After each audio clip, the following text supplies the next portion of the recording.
I don't think we want to wait too long. It may be that people are just too tired from this week to move this forward.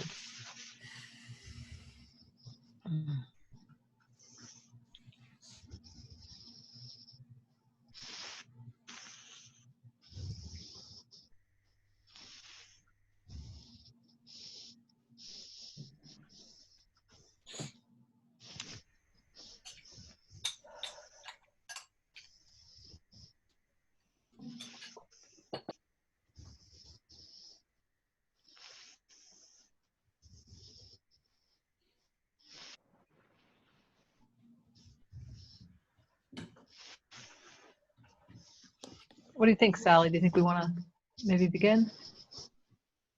Okay. All right.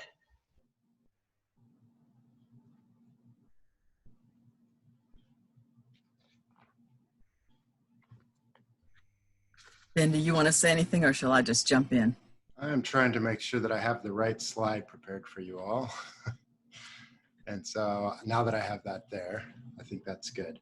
I would like to say just a couple little things.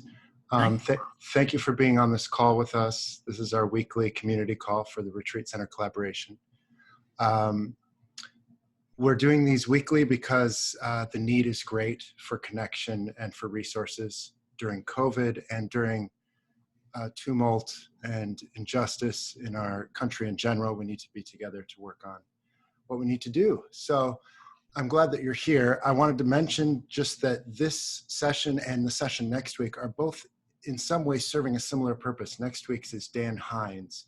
He'll be talking about wayfinding on turbulent seas, the ancient practice of wayfinding. So I think that's a nice pair to what we'll be doing today with Jean and Sally hosting. Jean and Sally are both on our steering committee here at the Retreat Center Collaboration. So we're so grateful that they can lead this session.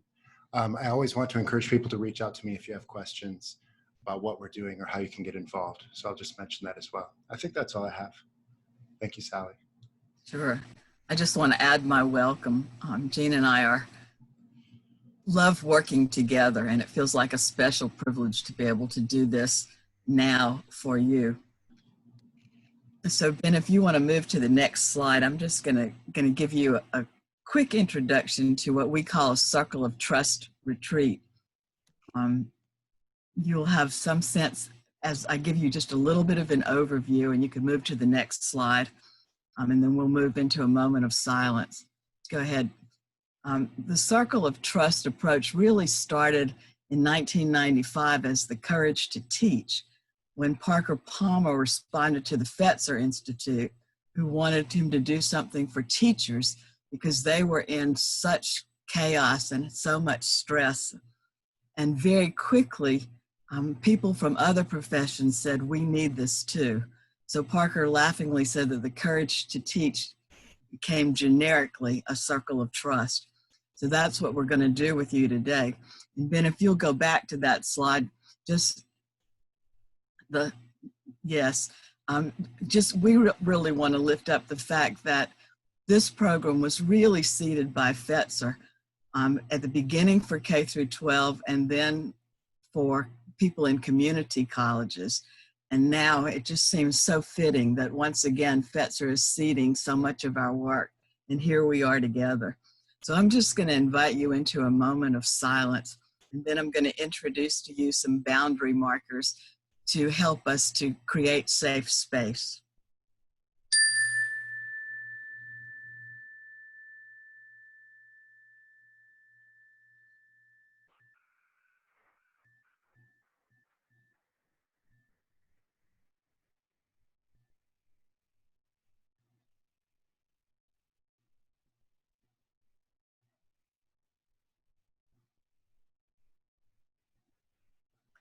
Thank you. I have to remind myself to breathe, so I'll remind you to do that too. And Ben, if you'll move to the next slide, which shows the boundary markers. As we move into that, what I just want to say about a Circle of Trust is that it's really creating space for the soul to show up.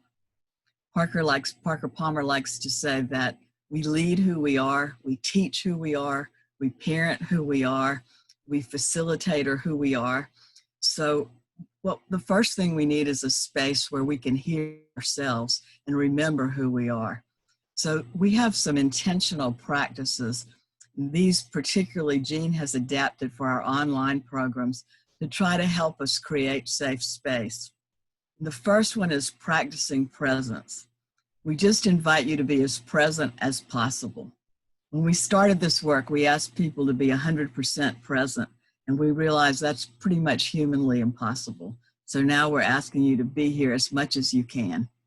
And to practice hospitality, to know that you are welcome and for you to welcome others into this space. Practice speaking and listening with respect. Speak your truth in ways that respect the truth of others. Listen deeply with respect.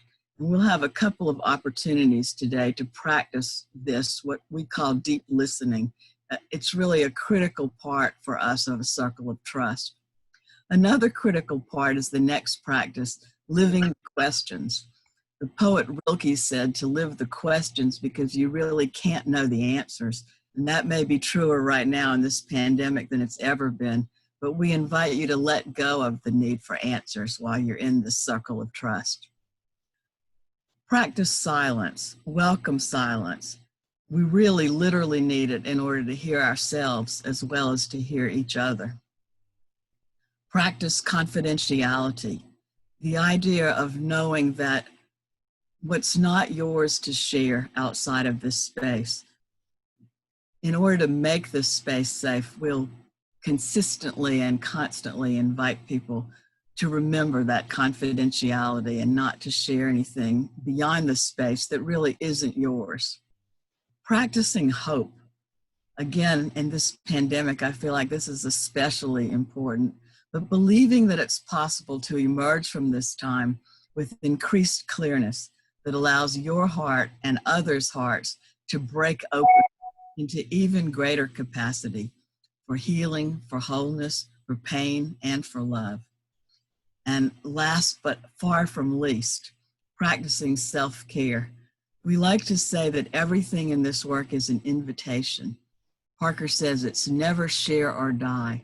We'll constantly invite you, which means you always have the right to say no or to change the invitation to something that's better for you. So we invite you to listen to your own inner teacher, your own soul for guidance in this. And Ben, if you want to move to the next slide, Jean's going to move us into a quote to begin.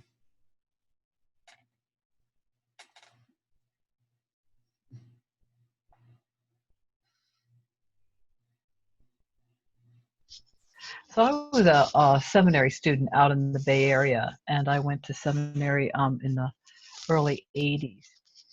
And I'm going to show you a book. This man, his name is Howard Thurman, in all my years of education was never mentioned. And Howard Thurman actually had a church about 5 blocks from the church where I did my internship, and I served for 5 years. And I never knew his name. And that talks about the racism with which I grew up and with which I was trained. This book, Howard Thurman, if you haven't ever read his work, is one of the deepest thinkers I've ever come across. And when I was thinking about what he might say about these times, I looked in this book called Deep is the Hunger, which was written in 1950. It was written 5 years before I was even born. So our opening quote comes from this book called Deep is the Hunger by Howard Thurman. He was not only a theologian, he was a pastor, he was a prophet, he served as an advisor to Martin Luther King. He studied with Gandhi. It's all through his writings. And so Howard Thurman wrote this. Everybody knows that something has happened. Just when it happened, no one knows. But there is complete agreement that somewhere, something very important has given away, and all sorts of things are pulled out of shape, or sagging, or falling apart. The results? Nerves. There is a sense of fear as some impending doom around the next turning in the road. Some say we're caught in the open independence of the sea, far away from any port, and a storm of world revolution is upon us. They point to the breaking up of century-old patterns all over the world. This meant, and continues to mean, that no one may claim detachment. The result is deep strains and stresses in the soul of a people, for which they had no preparation and from which there seems to be no sure basis for recovery. We thought this week it was appropriate to open with these words, and one of the things that we do in these circles is break up into smaller groups. So we're going to ask you, Ben, if you flip to the next slide, to reflect just a little bit about what are the stresses and strains that you're holding these days. Just take a deep breath and just hold what is it that stresses and strains that you're holding these days, and reflect upon it. And Ben's going to put us into breakout rooms where we're just simply going to introduce ourselves to each other, who we are, where we're from, and how we might answer this question. And we'll be in groups of 3 or 4, and each person will have about 2 minutes, and Ben will give you a warning sort of as we have a minute to go. But we're going to ask you to sort of be your own timekeepers, and just a way for us to kind of touch down in this virtual environment in a smaller group setting. I'm going to stop sharing for a minute there so I can create these breakout rooms. It wasn't letting me share and create rooms at the same time. So 1 second. Okay.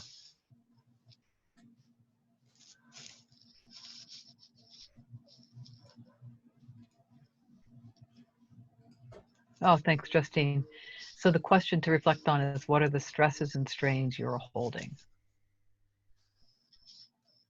All right, off we go.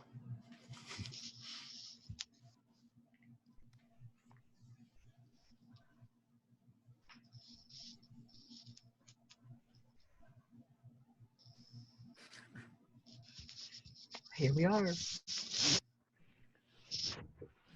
There's 3 people from the Dominican Center, Sally, who are here. And those are people that we met with, Justine and I, a couple times with their staff. And it all talks about relationship, right? People aren't here because they don't know us. They don't know that we do this work. Right. And it's all about building relationships. And people think that there's much more important work to do than this at the moment, which is not the truth. But Well, there is no more important work to do in our lifetime. I mean, right. Humans are social creatures. Our work from literally the moment we come into the world is building relationships, connecting with others. And I think it's really telling that these 3 women are here, because they were so quiet, and yet the second time they really loved us being together, and that's all about Margarita's leadership. Yes.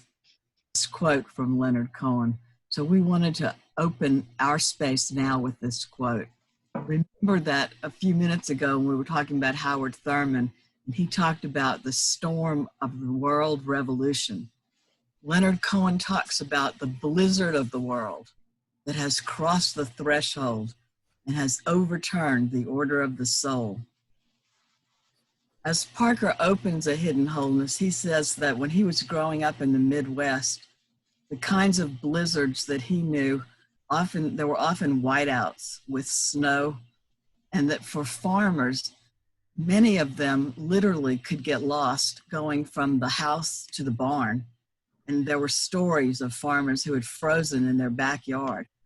So what they would do was take a rope and tie it from the back door to the barn and use that rope to guide them.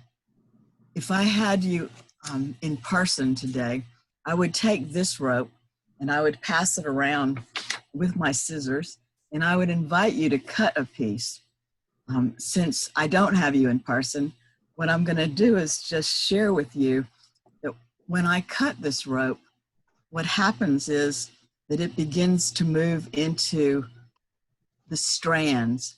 And when you look at the strand closely, you can see that each strand is made up of many threads. What I want you to think about now in your blizzard, in your storm, think about your rope to the barn. What do you know about that rope? What are the strands of your rope? What are the things, the elements, the practices, and the people that make up the strands of your rope? And what I'm going to invite you to do is take the next about 15 minutes for journaling on these questions that Ben's going to show us on the next slide. What or who are the threads in your rope? What is your knowing about the blizzard in your life? And what allows you to hold on to the rope? So we're going to take about 15 minutes for journaling, then we'll come back together and I'll give some instructions for us to move into some small groups.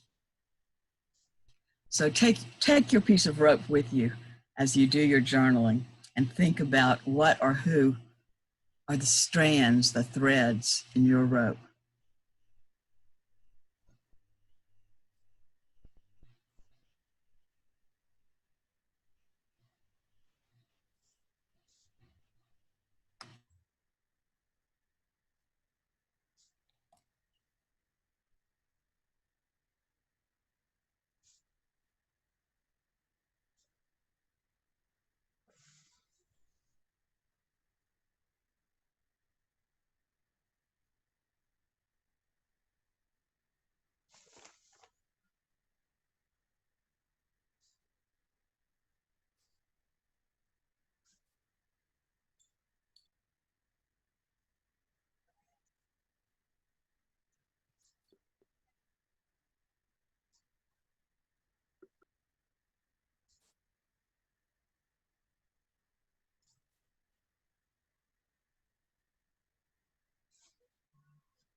just invite you to finish up the sentence that you're on right now and then come back to the large group.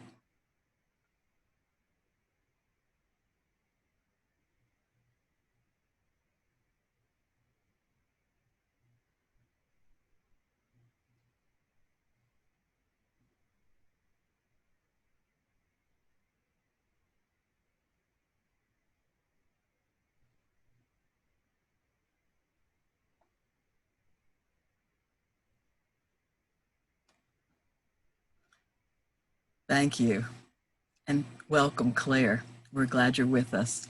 Ben, if you want to go to the next slide in just a moment, I'm going to introduce the small groups.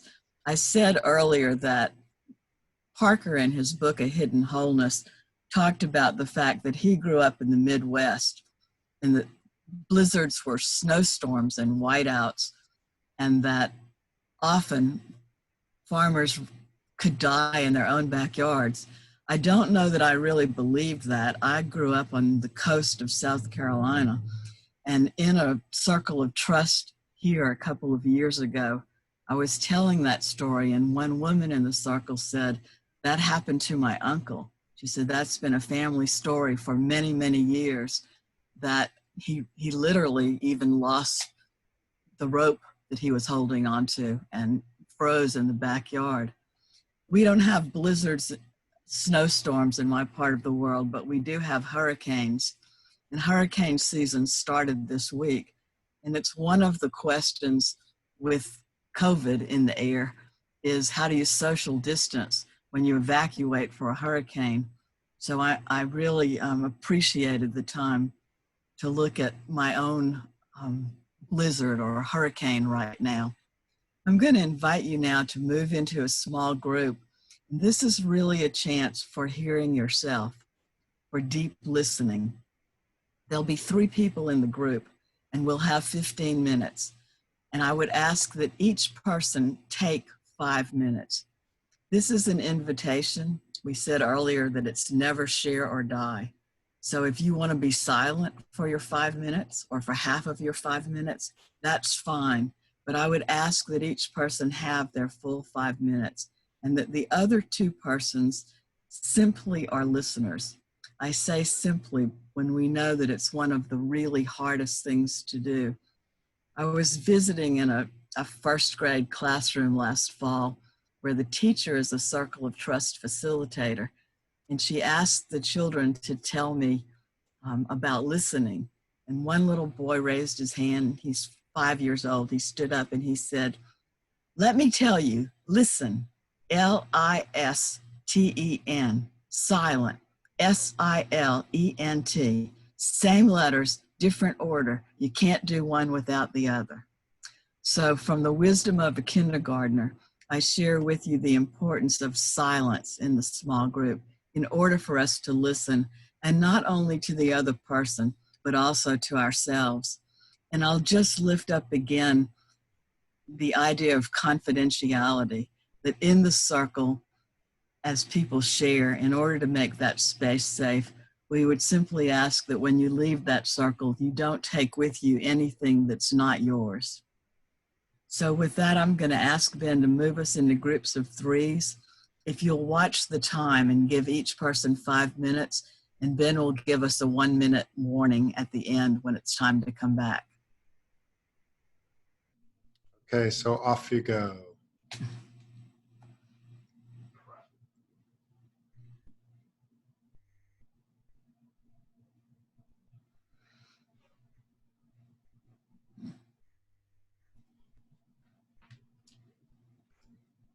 I put Jean in a room because suddenly I needed her when Christine left. Yeah, good. That's perfect. So the other groups have 3 in them? All of them have 3, so we're all set. Excellent. Yes. All right. Then in that case, you can breathe. I'm going to try. That's right. And I set the timer for 15. Okay, perfect. Yeah, Very so perfect. we're doing good. Yeah, we're great. I'm going to pause the recording.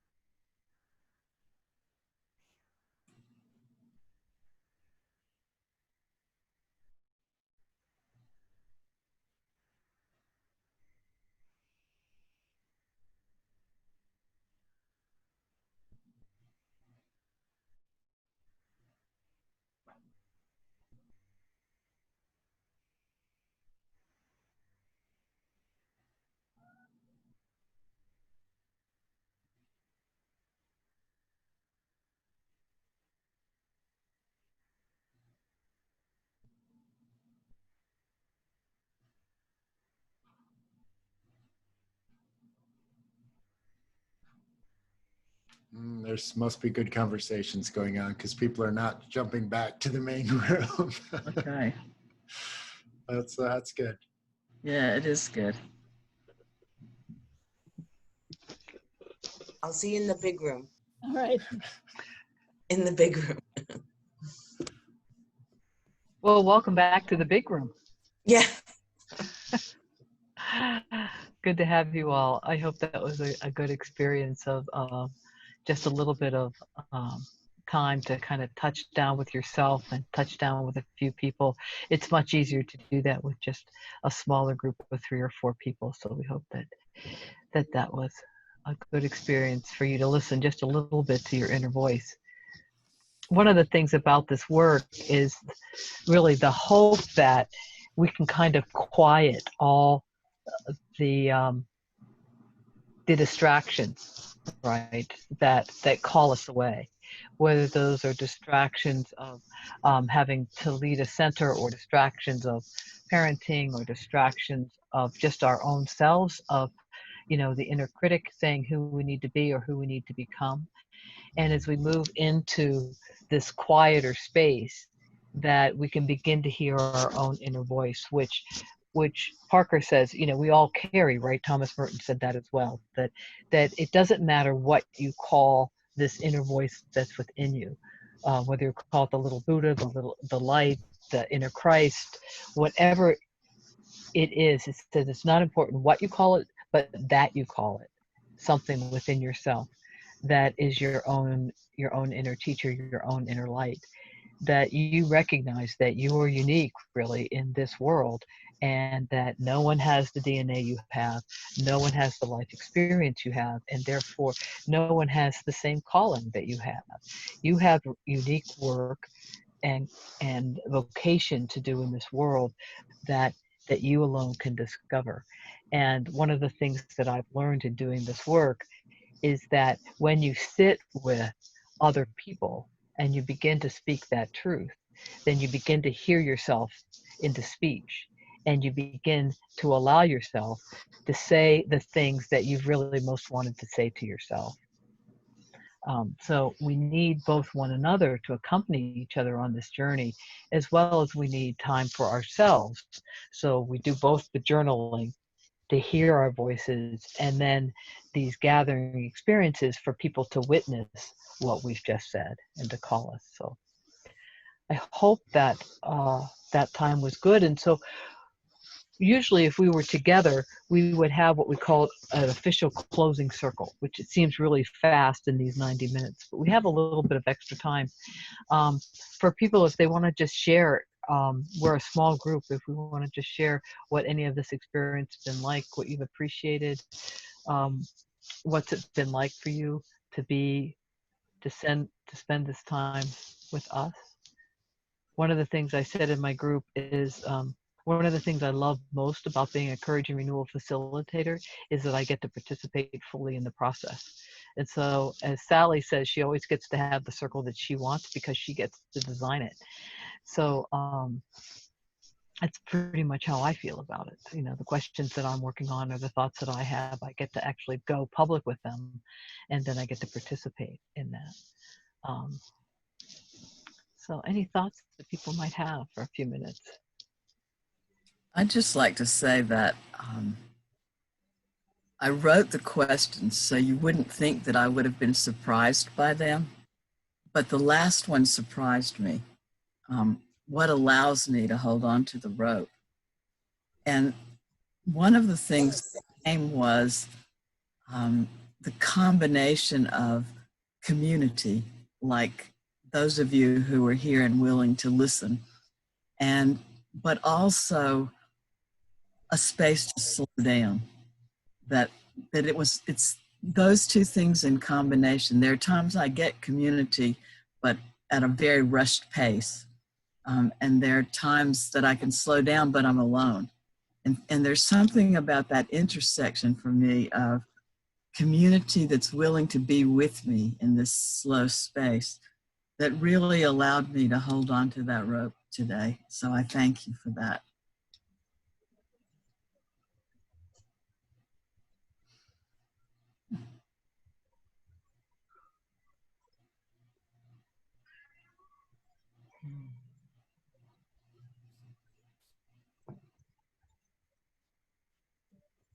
Really enjoyed in our small groups the variety of how we interpreted the prompts. What was the barn? What was the rope?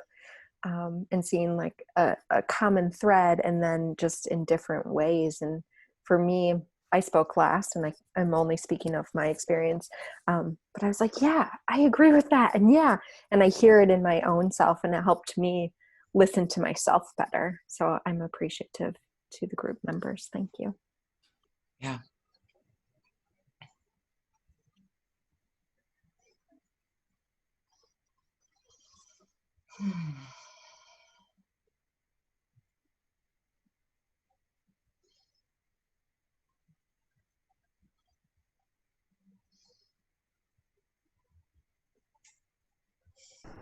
Well, I've been in PPP loan forgiveness mode all day, so this was such a beautiful break from all that. So thank you for that. Yeah.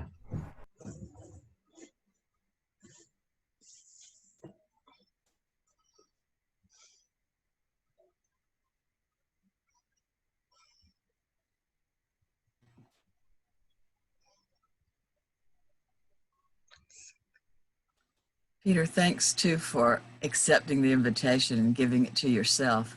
I mean, it would be so easy being in that mode to say, I don't really have time for this. Yeah. But you showed up and you were present and accepted the invitation. So thank you. Thank you.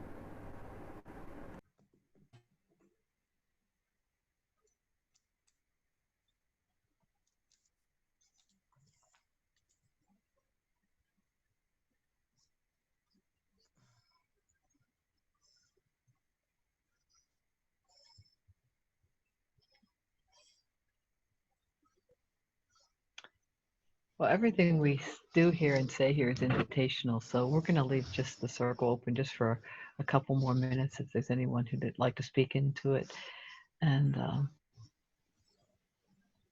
just enjoy a little bit more quiet.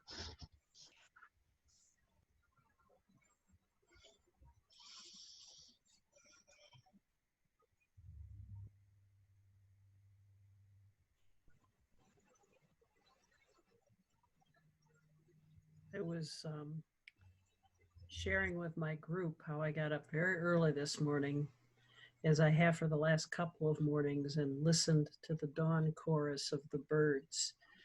And their song tends to peak in the month of May.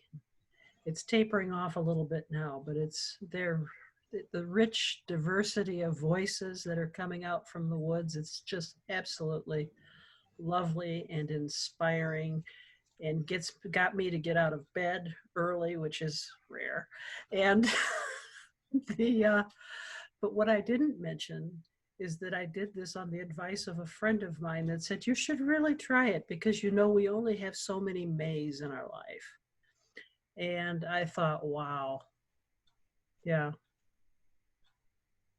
So I'm welcoming a May a little bit late.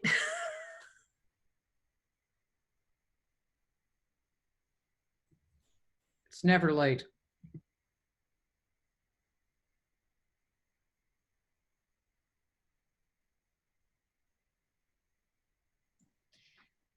There's just been something that's been on my heart, and this is such a helpful place. I assume this isn't going to be shared on the website, this recording.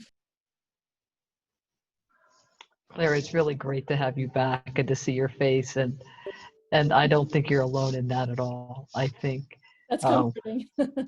no, I think we have learned skills that we never thought we would learn, and I didn't expect that. For me, virtual was necessary, but not a positive. And yet, what I'm hearing from Eugene and Justine is that people are saying, even when you can open again, we hope you'll still do these kinds of programs because it's made such a difference.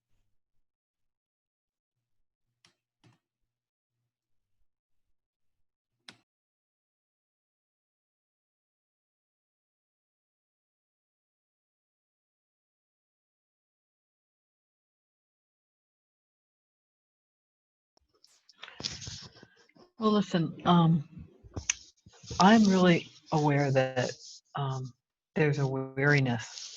This has been a rough week and a rough couple weeks, and I'm just grateful that you showed up and grateful that you were here today to share this time. And um, we'll see how these go if we offer some again, but we will if people would like them. So just, if you want something like this again, just contact Ben and we'll schedule something else. Sally and I will be happy to do another circle. I want to leave you all with one of my favorite poets. And Ben, if you'd put that last slide up on the screen, yeah, the one before that, it actually has more words. It's the next one, actually, yeah. So this is a poet, Lucille Clifton. She was twice nominated for a literary prize.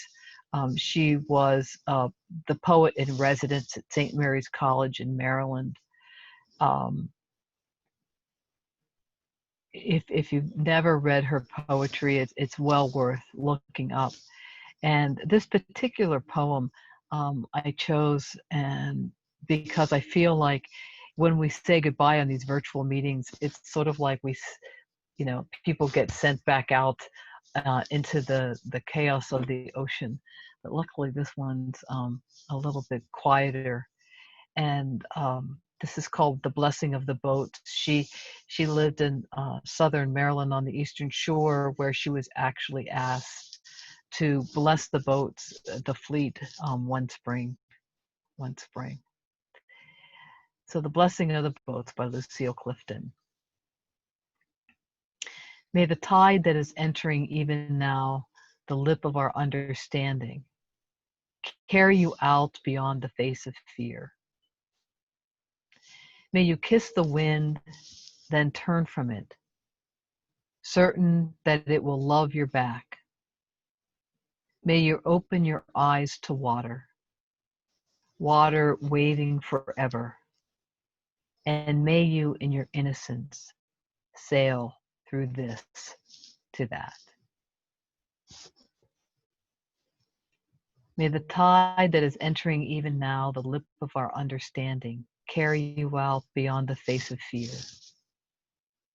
May you kiss the wind, then turn from it, certain that it will love your back. May you open your eyes to water, water waving forever, and may you, in your innocence, sail through this to that. Thank you so much for joining us today. And Ben, do you want to tell folks what's coming up? Because there's other things that are coming up. I'd be happy Good ways to support one another. So today is June 9th. Our next community call is June 16th, which is Dan Hines talking about wayfinding on turbulent seas. So like I was saying earlier, a nice pair to what we're doing today. And then the week after that, June 23rd, we have Sue, what is Sue's last name? Williams? Sue Phillips. Sue Phillips. She's a researcher. She's done a lot of research in the past 4 or 5 years about how people are gathering both religiously and socially, and how they're making meaning in new groups and new formations. And so she's gonna sit with us and talk about her research and show us how it applies to how people are engaging with retreat centers, which I think will be fascinating. I'm a big fan and I get excited about that kind of research. So that will be June 23rd. And I think we are still holding space for that last one in June, hoping that we can do some scenario planning. That's our intention. So yeah, thank you for being here. Yeah, thank you, Ben, for all your work behind the scenes. Of course. Sal, it's lovely. It's great to meet some new people and good to have you here. Thank you. Mm-hmm. Thanks, everyone. All righty. Thank you. Okay, you're welcome. Take care. Mm-hmm.